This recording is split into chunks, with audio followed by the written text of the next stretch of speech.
The show can't start until we crack open a bottle of Revelton.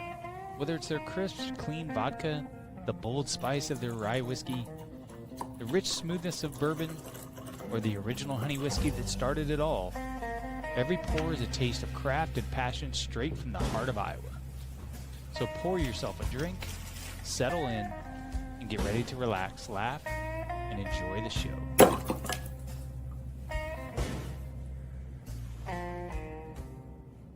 Hey, it's Andrew Downs. I'm proud to support Three Beards Media, and I would love to work with you. If you need merchandise for your company, organization, band, softball team, whatever, I can help. From name brand apparel to promotional items, large orders or small, online stores, and more, I can help your brand stand out. AKC Marketing is local, based in Johnston, and we are an employee-owned business, so our costs are low and our turnaround times are fast. But most importantly, we give you personal service to make sure you get exactly what you're looking for. Email me at andrew@akcmarketing.com or find me on social media, and let's make some cool stuff together. Now sit back and enjoy this Three Beards Media podcast.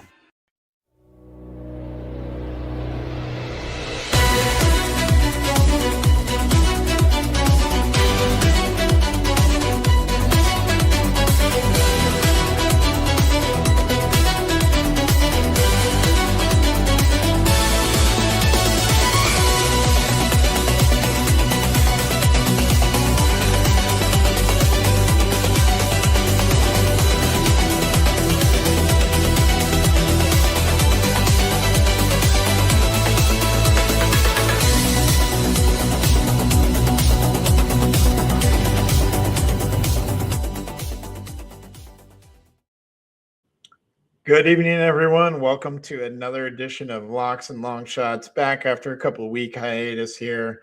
Excited to just dive right on into it.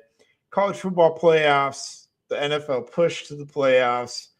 Let's get right into it. I'll be quick tonight.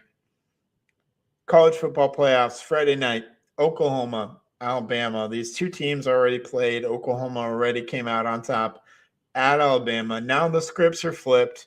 Oklahoma's hosting Alabama, maybe a team that's out for a little bit of a revenge, but I don't think they'll get it. I don't think this Alabama team is really firing on all cylinders. We saw that evidence pretty clearly in their matchup against Georgia in the SEC championship. I'm also going to bet on John Mateer. I think he'll have a little bit of extra moxie and bravado in this one. Neither of these teams are going to light the world on fire offensively, but if I had to pick one to kind of click on Friday night, I'm going to roll John Mateer, as I believe he's just slightly a better quarterback than Ty Simpson. The margin's 1.5, but I'm just going to take the Oklahoma money line here. I think there's plenty of value in it. And then we'll flip to Saturday, where Miami's traveling on Texas A&M. They're in a 3.5-point underdog. And to me, that 3.5-point line is a little bit of a Vegas zone because it's obviously more than a field goal. I think they're really begging you to take Miami here, and I'm going to go ahead and take the bait and do it. I think Carson Beck is going to be fired up. Miami feels like they deserve to be here. They weren't sure if they got in. They got their chance. They're going to be eager to prove it. And we saw Texas A&M get a little bit exposed by the Texas Longhorns in the final week of the season in that road game there. Now, granted, that was a rivalry game. This is not a rivalry game, but I think Miami overall is better than that Texas squad. Now, it's in Texas A&M. They're down in College Station, so that does give a huge advantage to the Aggies. But I love riding with Miami plus 3.5. Carson Beck and the boys will bring us home and cover. Then you have the two group of 5 teams playing in back-to-back games against Ole Miss and Oregon.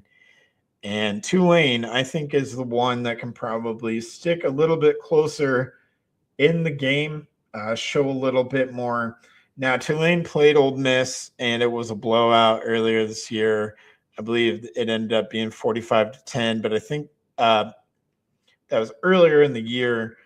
I feel like Tulane has improved steadily. Ole Miss, we know about the Lane Kiffin drama. They have the interim coach guiding them through the playoffs. I don't think that accounts for a 35-point difference, obviously. So Ole Miss, I would predict will win. But I think this game, as a result, is probably going to be more of a shootout type scenario where I think Ole Miss overcomes and wins by a couple possessions late. But we know that their offense can get rolling. Trinidad Chambliss has been sensational. Jake Retzlaff has done awesome things leading this Green Wave offense, and we know they want to go out on a high note this year. So I like the over 56.5 in this game.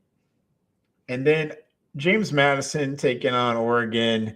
Congratulations on your season, James Madison. This Oregon team is tough. I think if it was the Oregon of old, where they were a little bit more fancy, finesse, try to throw the ball over the field. But this Oregon team will play smash mouth football.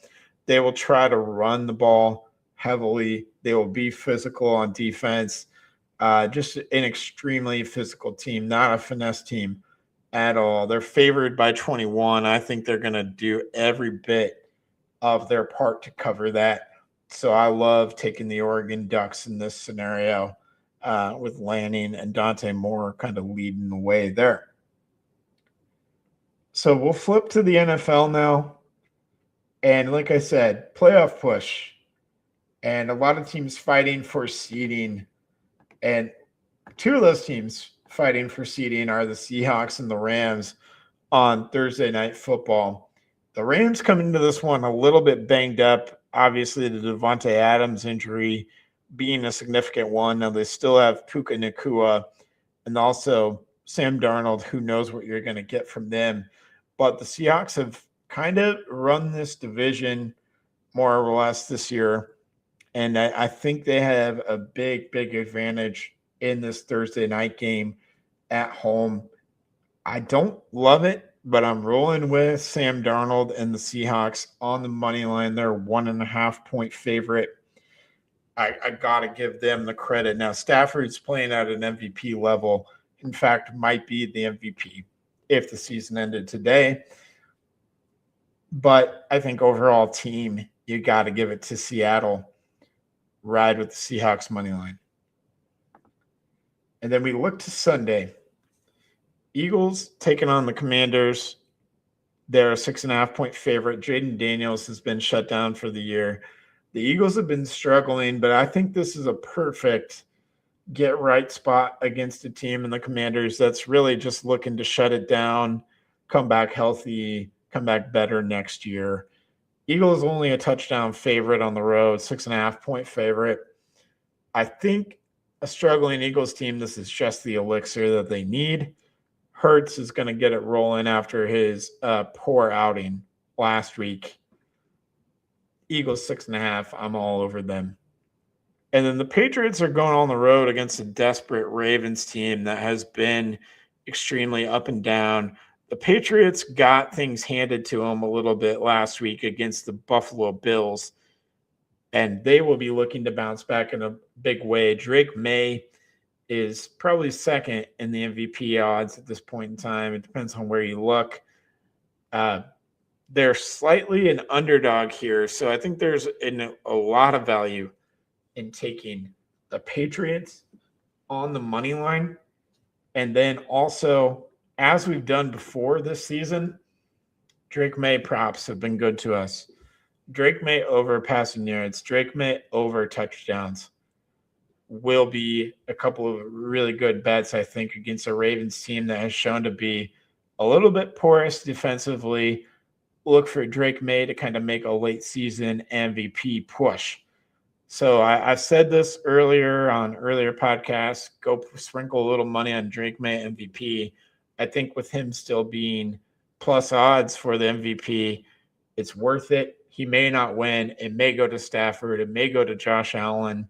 Who knows how it could flip. But if Drake May were to lead the Patriots to winning out with their remaining schedule and they win the division as a result and potentially be the AFC 1 seed, I think that's the recipe for the Drake May MVP. And then on Sunday, if you want to take a small calculated risk on parlaying the Patriots to win, the Drake May over on passing yards and passing touchdowns, I'm cool with it, but be very reasonable. Don't use your normal unit sizing, whatever unit sizing you've decided to elect for the season. Probably reduce that significantly when it comes to a parlay, but could be kind of fun to parlay those three things and see how it works out. Because as Drake May goes, so do the Patriots. All right. And then our final pick of the weekend, we got to dip into the combat sports world. I don't love talking about it because I don't like giving a lot of publicity to this guy, but it's Jake Paul versus Anthony Joshua. And it's Jake Paul's first fight against someone who really knows how to box. Jake Paul's a heavy underdog in this thing. But I also think that these fights are truly exhibitions. It's not Jake Paul actually working towards like a title belt or anything like that. They're just fun exhibitions that everybody's putting on Netflix for all of us to be entertained by. And regardless of if you like the parties involved or not, it's entertaining. And to that end, I think their storylines, it's got a little bit of a professional wrestling type feel where I don't think it's scripted to that point. But I know Jake Paul, heavy underdog. It makes no sense, but I'm doing it. Jake Paul money line plus 700. I just saw on FanDuel. I am taking my shot, taking my chances on Jake Paul to win this fight. I think it's his fight that he's putting on. Anthony Joshua is just there, kind of like Tyson was. This is a much different animal, a much different beast. Jake Paul could get in the ring, get knocked out. It would not shock me. I, again, think this is a very small, minor bet. You don't put a sizable sum on this. You don't put a full unit on this.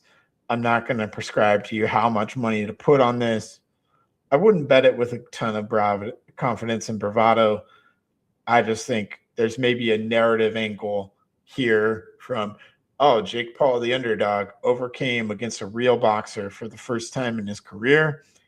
I think that narrative is out there. It's going to be out there before the fight and during, after. So tune in to Netflix on Saturday, and I think that will be a very entertaining weekend for all of you. There's also college basketball and NBA rolling. I've mentioned kind of my favorites, kind of my ride or dies when it comes to the NBA. You're always going to bet on Jokic. You're always going to bet on Luka. SGA is a little bit in that territory for me as well. Alabama men's basketball is definitely in that territory for me. I love betting on them. Specifically their overs. They don't always hit, but it's always a world of fun. I think we're going to get deeper into college basketball maybe in a couple weeks after we come back from the holiday break, but that'll do it for me for now. Thank you all for listening. I appreciate each and every one of you. Have a Merry Christmas, a happy holiday, and I will see you in a future podcast in about 3 weeks.